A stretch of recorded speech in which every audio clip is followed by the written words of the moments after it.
Pauwi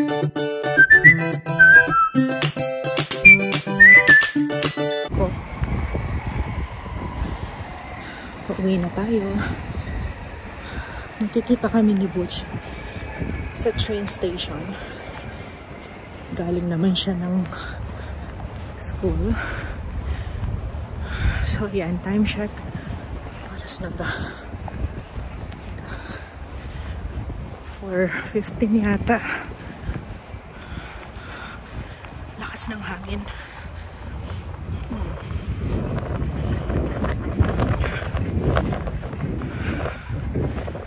Kanina tinatawanan ako sa office ng isang ka-office mate ko kasi daw nilalamig ako. Parang hindi naman daw malamig. At syempre, diba, galing ako ng Middle East. Kaya, although 1 year na rin naman, pero still, hindi pa siguro well-adjusted ang katawan natin. Kaya ganun. Pero, eto. Pauwi na ako.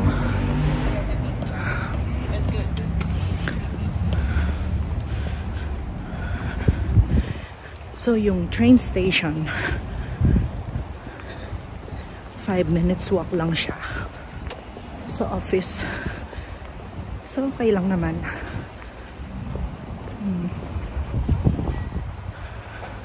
Hindi na ako nagpupunta dun sa isang building na may free parking. Well, actually mas malayo yun compare dito. Dito naman, may exclusive parking ako pero may bayad. Do mura lang naman. Hindi siya standard parking.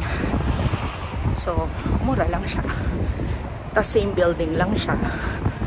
So, very safe yung kotse kung magdadrive lang ako. So, yan na.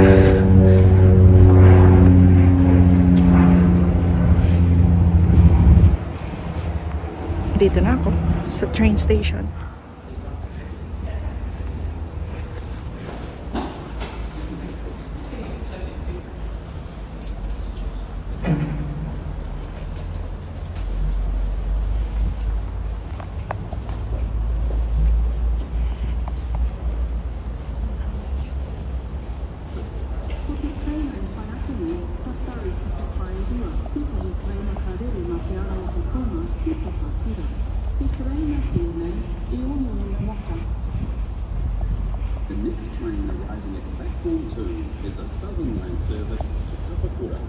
This is a 6-carriage train.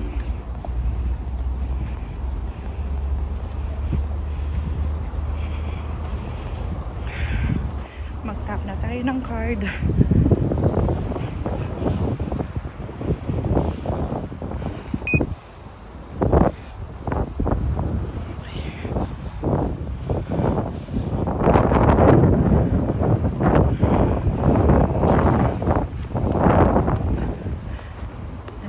Sa train station.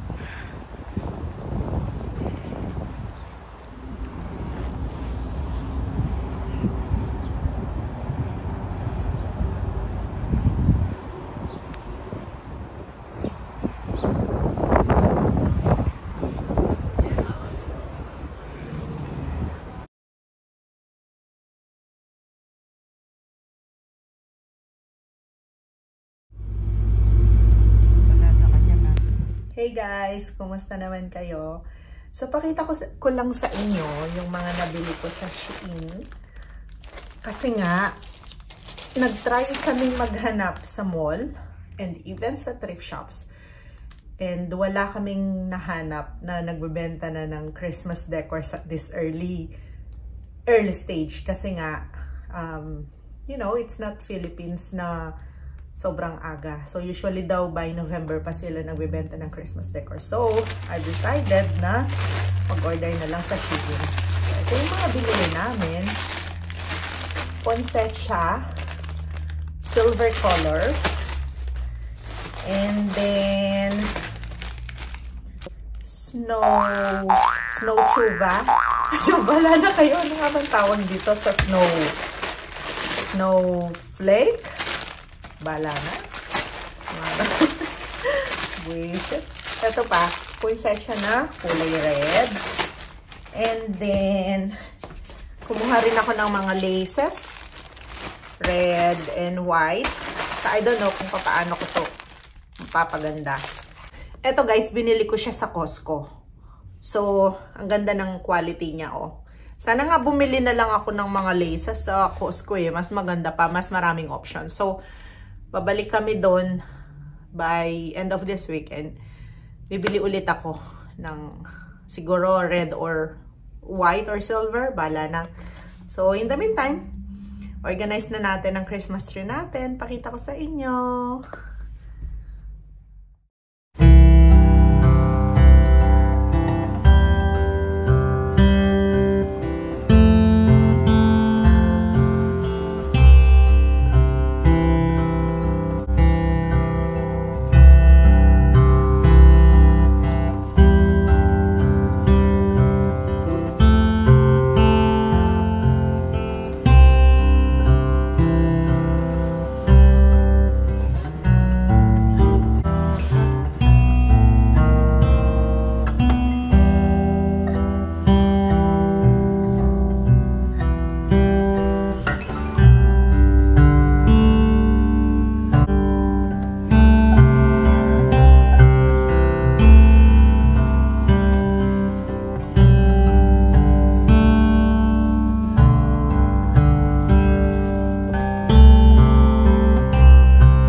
Hey guys, since nandyan naman tayo sa shopping mode, pakita ko sa inyo yung mga napamili ko sa thrift shops or sa ukay.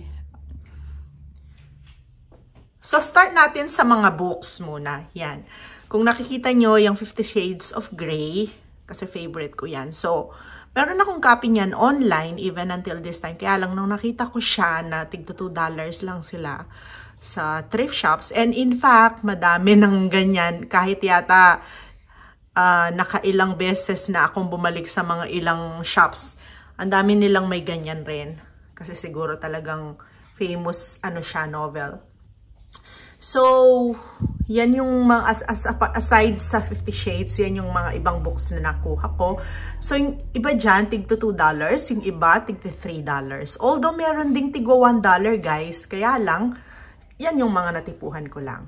So, itong mga maninipis na to, galing yata sa, ito galing community. Tapos itong mga to, galing sa kids. And, itong Bible, guys, bigay lang siya. Nung nasa thrift shops ako, nasa isang thrift shop na malapit sa amin, na binilhan ko ng 2 coat, tinanong ko, all of a sudden nakita ko tong Bible na to. And yung Bible kasi namin, from Abu Dhabi, pinadala namin siya sa Pinas. So wala na kaming Bible dito. And nung nakita ko siya sa thrift shop, tinanong ko siya how much. So sabi ng nagtitinda, hindi daw niya ibebenta, ibibigay daw niya for free. So ayan, may Bible na kami. And then, ano pa nga ba ang ukay? Yan. Etong vase na to, siguro around $6. So, pinagpapalit-palitan ko yung mga vase kasi nga nag-arrange ako ng mga flowers, diba, dito sa kitchen o kaya sa living room. So, depende sa mood ko. Palit-palit yung mga vase. So, eto, meron yung pangalawa. I'm not sure randomly kung ano yung arrangement nila na kung kailan or pang ilang vase ko sila na binili. Pero lahat ng to guys, galing lang ng ukay. Siguro ito mga $6 din. $5 or $6. So, ayan. And then, even itong ano na to, itong frame na to, $2 ko siyang nabili. So, nilagay namin dyan yung class picture ng mga bata. So, ito naman, nabili namin siya, itong plant na to, nabili ko siya dun sa sa marketplace. So, sa Facebook marketplace. So, pinuntahan namin yung Chinese. Tapos, ito guys, itong paso, ano lang yan. Yun yung original. Tapos, ang ginawa ko, since wala pa kaming nabibili na, alam yun, yung extra case or basket para sana magandang tignan. In the meantime, binalutan ko muna siya ng wallpaper. Yan. Para maganda at presentableng tignan. Tapos, ito, yung patungan niya, $2 siya sa thrift shop naman. Yan. So, yan na siya. Ito, nakuha namin yung plant. $65. Pero, kung bibilhin mo siya sa store, mga around $120 yan. So, nakalimutan ko na kung anong pangalan ng plant na yan. So, ito naman yung vase na isa pa na nabili namin. Yan. So, di ba ang cute? Parang Victorian style. And then, ito guys, nabili ko tong mga to. Artificial flowers lang sila. Pang-decorate for Christmas. So, ito siya. Nilagyan ko ng combination nito. Saka to. So, plastic lang yung mga yan. Pero, yun, maganda kasi siyang theme for Christmas, di ba? And next is, teka, ito, since nandito na tayo, itong painting na to, nabili ko siya rin around $5. Ayan, ang ganda niya, di ba? Very relaxing. Parang, siguro pares yung ano na to, yung scenery na to. And then next, itong vase na to, I think it's a jar. Hindi naman talaga siya for plant, pero binili ko siya kasi tingin ko babagay siya kasi white is elegant, classic. Tapos ito, magkano tong succulent plant na to, Dad? $5? Ang ganda niya, oh. Binigyan kami ng isang succulent plant din, guys, ng kasama namin sa community. May apakita ko sa inyo. Super ganda. Bigay lang. Ito guys, yung patungan namin ng printer. Siguro nakuha namin siya around $15. Yan. Gray color siya. Tapos meron siyang maliit na drawer. Tapos lalagyan ng bond paper sa baba. Yan. Patungan siya ng printer. Yan. Sinadjust ni Chami pati daw yung Christmas tree. Oo nga naman. She's correct. Kasi pinili namin ng Christmas tree na to for $20. Yan. 20 ba or 30? $30, sorry. So, yan, di ba? Ang ganda. 8 feet siya, guys. Yan. Maayos pa siya. And, yan yung mga decorations niya galing ng Shein. Pero yan, nagdagdag ako online kasi nga, kulang pa rin sa sobrang laki ng Christmas tree. Yan. Next one is this painting na butterfly. Bakit ko nga ba nabili to? Kasi guys, nung umalis kami ng UAE, nagpatattoo kami ni Butch. And yun yung pinatattoo ko. Actually, same color dapat nito. Pero, black color ya. Oo, black color, di ba? Black color yung tattoo natin. Yes, oo. So, yun lang. Naisip ko, butterfly yung ipatattoo ko kasi it's a symbolism of freedom. So, parang new life, diba? And hope. Tapos yun din, freedom sa mahabang years na inilagi namin sa UAE. And then, this is another painting na, actually, 2 pieces to guys na nabili namin. Yung isa, nasa room ni Lucas. Yan. So, basta dalawa nito. So, hindi ko na ipapakita yung isa. This is another painting. So, yung mga painting, nabili ko sila around $4, $5, or $6. Yan. Next one is this. Nilagay ko na lang siya sa kitchen. Naka-frame siya na, wala lang, hindi naman siya painting, pero ang ganda lang niyan tignan. Diba? And then, another vase, guys. Ito siguro mga $8 itong vase na to. So, kasi malaki siya eh. Diba? Ganda niya. Yan. And yung mga arrangement na to, galing lang sa garden namin for free. This is another vase na binili namin, guys. So, excuse lang kasi dalawa na lang ito. Natapon ko na yung mga tuyot na dahon. Okay? So, kasama ko dito sa vlog na to si Chami. Hi! So, ito, yung vase na to. Around $5 din siguro to. And then, next thing is, itong mga plate mat. Yan. Wooden siya.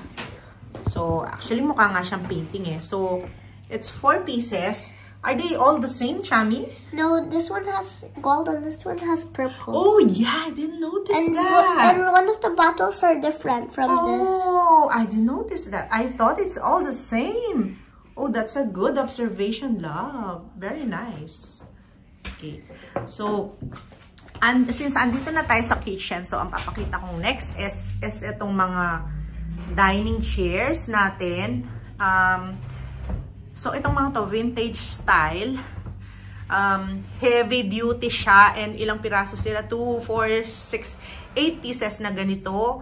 Nabili namin sila per piece. $80 or $85 per piece. Yan. So, medyo mabigat sila. Tapos marble yung quality niya. Yan. Tapos, yan. Yun yung design ng foam chair niya. Yan. So, this is the next one. Itong kasirola na to. Malaki siya, actually. I think we bought it for $10. So, I think medyo prices siya sa part na yon. Although, ano siya eh, medyo mabigat siya, guys. And, makita mo siya, malinis pa siya eh. Diba? So, okay lang. Okay lang naman siya. And then, guys, itong maliliit na sizes ng plate mats. Actually, nauna kong binili itong mga to, which is maliliit lang. Yan. Tigo $1 naman ito. Yan. Itong mga to, itong malalaking sizes, tig $2. Tapos itong maliliit, tigo $1 sila. Yan. So, may isang nahalo dito na ibang design. Kasi isang set sila nung nabili ko. $2, $4, $6 ko siyang nabili. So, ito lahat yun. Next one, guys. Itong malaking bowl na to, nalalagyan namin ng fruits. So, ayan. Para siyang planggana sa... Palanggana ba yung Tagalog niya? O, Tagalog ng... Palanggana or planggana? Alam sa Tagalog, guys eh. Sorry naman. Okay. So, next thing is, ito naman is $2 yata. Ito. So, gold-plated siya. Ito, guys, nabili ko siya ng $1 lang yata ito. So, wooden plate siya na yan, pwede siyang lalagyan ng fried ulam or anything na gustong i-serve. And then, ito, nabili ko siya, isang set, 3, 4, 5 pieces. I think, tigo $1 ko itong nabili. So, it's different colors. Ooh, that's perfect. Yan. May red. May blue. May light blue. Light blue. Diba? Maganda. So, ito naman, guys. Yan. Lalagyan ng pasta, 'di ba? Laki rin, no? Pero sobrang bigat niya, guys. So, I think this is around $3. And then this is also wooden. This is $2. Yan. Medyo may konting gasgas siya sa baba. Pero it's okay. Diba? So, pwede siyang lalagyan ng salad. Or kung madami kayong ulam na para sa mga guests. Or siguro pasta or pansit. Diba? Okay, so next thing is this one. This is around $3. Yan. $3? So, heavy duty lahat ng to, guys. Sobrang bigat. And this is my favorite. Turkish design siya. Very vintage style. So, yan siya. Sobrang kapal. Lahat naman ng mga to medyo thick quality. Tas medyo mabigat. So, ginagamit ko tong mga to pag may guest kami. Yan. So, I think this is also around $3. Malaki rin siya. Next one is this. So, pwede siyang lalagyan ng rice or pasta or diba?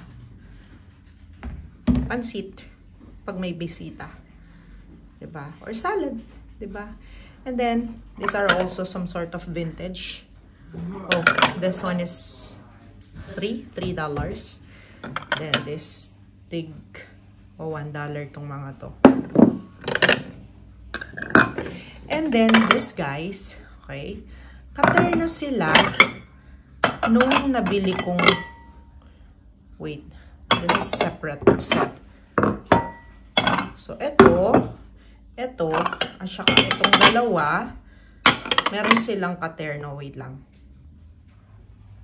Okay guys, so, next one is this, vintage looking din siya, na I think it's $2. Medyo mabigat din siya.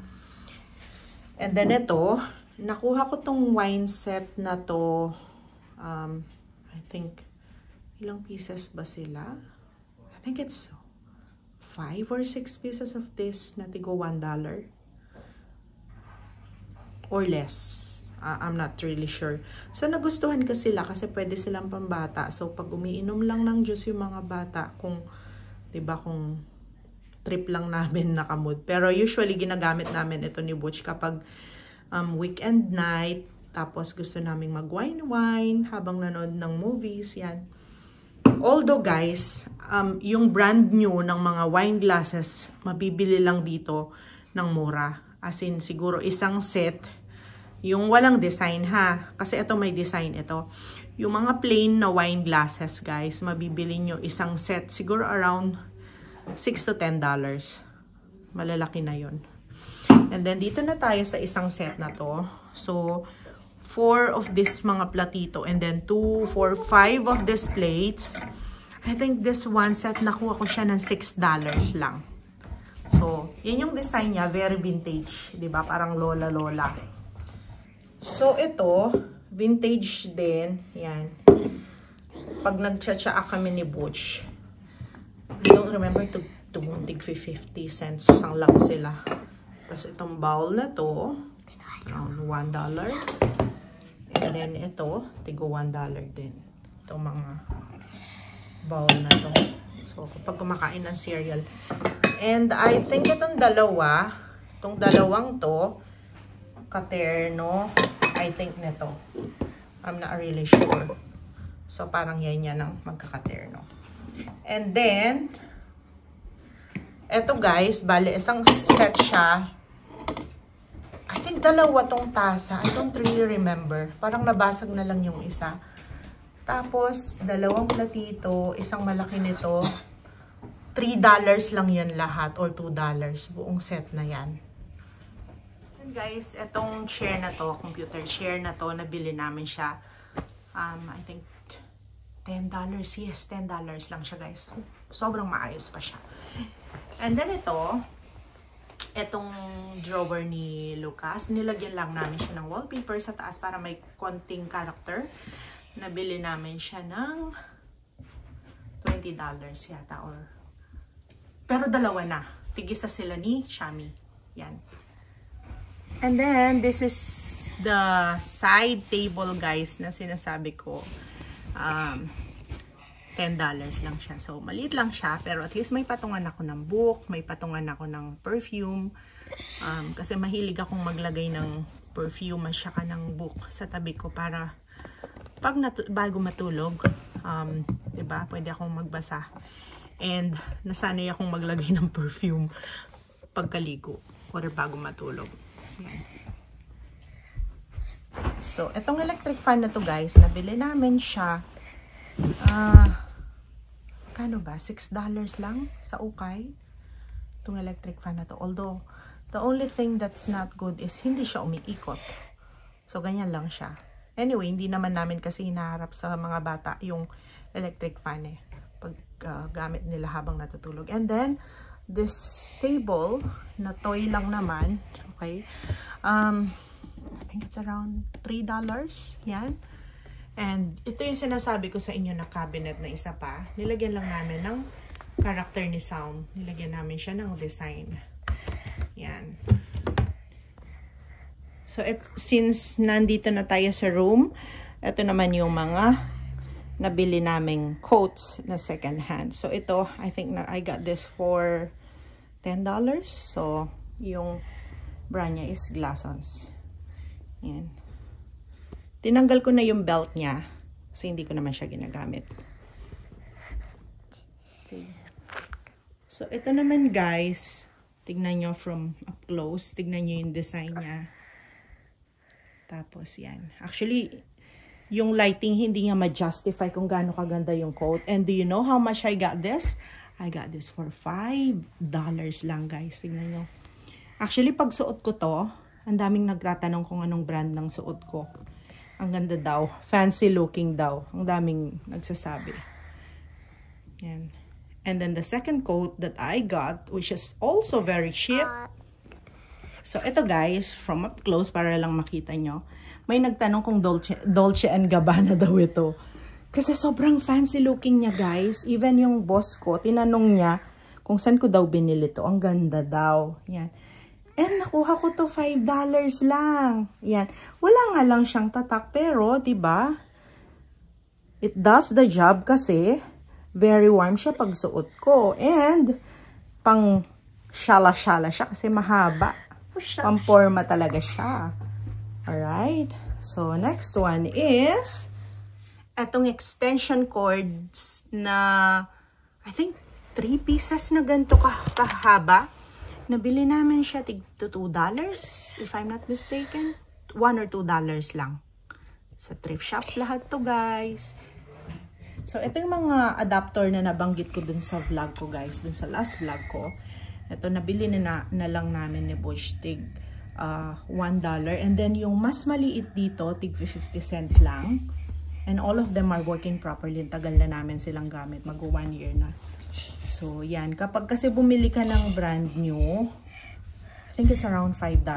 So, malaki talagang mamumura mo. Yan. So, ito guys, it's Zara. Zara yung brand niya. It's very warm kasi makapal talaga siya. Tapos, meron siyang nakatagong hoodie dito sa may zipline. And it's actually my favorite kasi it keeps me warm. Tapos, aside sa it does the job, maporma siya, tapos ang dami niyang pockets na very secure. Yan. So, yan. Ang size lang nito guys, medium. Pero, diba, sobrang quality niya. Sobrang high quality. Tapos, and I got this for $10. Diba? Sulit. So, ito naman guys, ito yung brand niya, Barkers. And, kung alam niyo tong brand na to, actually, panlalaki to eh. Kasi pwede talaga siyang pang office. It looks corporate. Tapos, madali siyang, yan, lagi siyang malinis tignan. And I got this for $20 kasi nga, high-end yung brand niya. So, parang mala Zara. Ganyan. Kasi kapag tumingin ka ng gantong coat na brand new, you will get it around 300 plus. 350, 400, yan. Shala-shala. So, ang ganda niya. Medyo mahaba lang siya sa akin. Kasi panlalaki nga siya and it's medium size naman, pero yun nga, pwede na. Sabi ko nga kay Butch, salitan na lang kaming gumamit nito. So, ito na mga Adidas. Nakuha ko siya ng $5 lang. Size niya is, teka, hindi ko makita. Mabasa. Hindi ko mabasa. Medium. Yan. Diba? Sobrang mura. Actually, yung pinagbilhan ko ng mga shala-shala coat na tigpo $5. And this one is also $5. Kasama, dun ko actually na free yung Bible na binigay sa akin.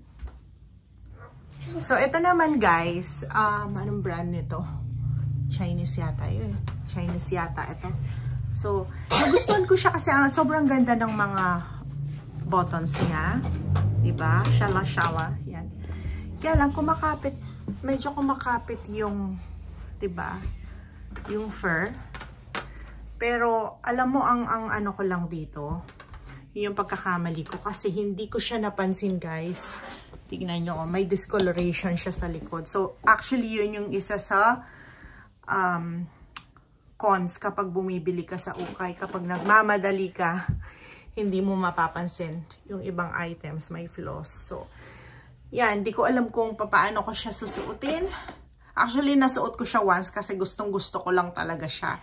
Kaso nahihiya akong isuot sa office kasi nga, 'di ba, may kupas sa likuran or kumbaga feeling ko ito nilabhan siya ng naihalo siya sa ibang color, which is why, or nalagyan siya ng chlorine, something na pang bleach ng clothes, which is why yan nasira yung color niya. Although sobrang ganda niya, even yung fitting niya, yung material very warm. So siguro ang gagawin ko na lang dito, pang, 'di ba? Pang grocery kapag lalabas. Kaya lang masyado naman shala-shala to. Actually, yung plano ko dito, paghahanap ko siya ng what do you call this? Paghahanap ko siya ng yung pang color ng cloth material so that maisuot ko siya kasi sobrang ganda niya. Actually, the color, the lighting doesn't give justice kung gaano kaganda tong coat na to. Yan. So, yan. So, ayan. Meron pang isang vase dito. Actually, nakalagay siya dito sa may bathtub. I think it's around $3. Yan. Hindi ko alam kung nakikita nyo yung design niya. So, yan. Ano pa ba? So, ayan yung table na nabili namin na $20 or $30 yata to. Yan. Pwede siyang, diba, kapihan. Siguro kung small family nga lang, pwede nang gamitin to kung mag-asawa lang yung nakatira sa bahay, di ba? So, yun, nilagay namin siya sa veranda para pag nagre-relax kami dito, di ba? And then itong vase na to, $3 ko yata nabili. So, acrylic siya. And then, nilagay ko dito yung plant na binigay sa amin nung kasama namin sa church community yan. Succulent plant. So, di ba? Ganda. So, this painting, guys, nabili ko siya ng $3. So, since pink color siya and unicorn, sarong siya ni Sam. And, ito naman yung weighing scale for kitchen. Kapag nagbe-bake kayo, yan. I think it's around $3. So, ayan lang, guys. Yun lang yung mga napamili ko sa thrift shops or sa ukay. Kapag may naalala pa ako and yan, maisisingit ko siya sa mga kwentuhan natin. Yan. So far, yun lang ang mga naalala ko na nabili ko sa ukay. And it's fun shopping sa ukay kasi hindi lang siya mura. Alam mo yun, yung parang, actually kapag namimili ako sa thrift shops, hindi lang yung, kumbaga hindi lang yung presyo yung habol ko 'di ba? Actually, ang habol ko sa thrift shops is yung parang kapag andun ako, parang nakikita ko yung history ng life ng owner, yung parang ganon. Which is why gusto ko yung mga vintage na pieces kasi parang it tells a story about the owner. Yung ganon ba? So, yan, gustong-gusto ko ng ganon. Yung parang it gives you amusement ba? 'Di ba? So, hindi lang siya para makamura. Well, part na rin ng shopping experience yun, yung makamura. Kasi, kapag bumili ka sa mall, let's face it, talaga namang mahal, di ba? And, kapag kasi nag-mall ka, kailangan mong ikutin yung buong mall para makahanap ka ng magugustuhan mo. Pero, pag pumasok ka sa ukay or sa thrift shops, andun na lahat. From appliances, to furnitures, to clothes, sometimes even makeups, perfumes, kitchen utensils, ano pa ba? House decorations, paintings, sobrang dami. As in, shoes, bags. I think meron nga akong nabiling bag eh. Kaya lang parang naitago ko na siya. I think it's around $2. Pero ang ganda niya, shoulder bag siya. Na turquoise yung color niya. Very unique yung color niya. Kaya ako siya nagustuhan. And sobrang ayos pa niya. Sobrang ayos ng bag. Pag minsan, kung maalala ko siya, papakita ko siya sa inyo. So, yun lang. Gustong-gusto kong nag-uukay. Kasi, yun nga, iwas ako sa malaking gastos. But at the same time, I enjoy going to the ukay kasi nga, yun, parang it gives me entertainment. Kasi parang every time nakakita ako ng mga unique pieces, mga vintage pieces, it tells a story about the owner. So, okay. Meron pa pala akong mga hindi na ipakita sa inyo. Alam nyo ba, yung mga towels na binibenta sa ukay. Meron kasing mga tig-$2, tig-$3. Binibili ko, well, it's not for pang purse. It's not for the body or for the face. Binibili ko siya para sa basahan sa bahay. So, minsan shampoohan mo yung $1 or $2 or $3 na mga towels. Diba, kesa sa bumili ka ng basahan, like especially yung, kunyari, yung basahan for mga bath, in sa toilet, diba? Para ma-maintain mo yung ano. So, yun. Yung mga towels para sa mga bathrooms, yung mga yan, hindi ko na kailangan bilhan ng brand new kasi yun nga, sa ukay ko lang sila nabibili, yung mga basahan. So, yun, malaking bagay yun, malaking tipid na yun. So, I hope nag-enjoy kayo sa vlog na to. I think sobrang haba na to. I think hindi ko siya na-edit. Pero I would assume sobrang haba na ng vlog na to. And I think yung mga babae mag-enjoy sa vlog na to. So, I hope to see you soon. And God bless you all. Enjoy life. Have fun. And please, like, share, and subscribe, and click that notification bell at the bottom, and comment down below kung may mga katanungan kayo, kung may gusto kayong message sa akin, and I'll see you again soon. Mom. Bye! Mom. Bye! Bye.